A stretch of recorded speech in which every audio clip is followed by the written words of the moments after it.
क्या उनका पैगाम देंगे। और अगर आप डरते हैं और जेलों में डालें तो हम तैयार हैं। हमने कब कहा कि जेलों में 6 अरेस्ट वारंट आ चुके हैं। आज हमें सुबह कहा गया कि आप जाएंगी कोर्ट तो हमको आपको अरेस्ट कर लिया जाएगा। पहले ये बताएं कि जाली केसेस बनाएं, यही केस है ना कि इमरान खान का पैगाम दिया है। आप इतने खौफजदा हैं इमरान खान से कि आप अपना खौफ हर इस हरकत से जाहिर कर रहे हैं और सारी दुनिया के आगे जाहिर कर रहे हैं, सिर्फ पाकिस्तान के आगे नहीं, बाकी दुनिया में भी आप अपना मजाक उड़ा रहे हैं। लोगों को नजर आ रहा है, जब आप अरेस्ट करें और फिर बताएं कि किस चीज के लिए अरेस्ट किया इमरान खान की एक और फैमिली मेंबर को।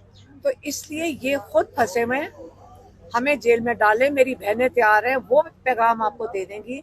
अगर वो नहीं होगी तो हमारे बच्चे खड़े हो जाएंगे। सारों को जेल में डाल दें, आप फिक्र ना करें। हम इमरान खान के लिए ये जंग रिहाई की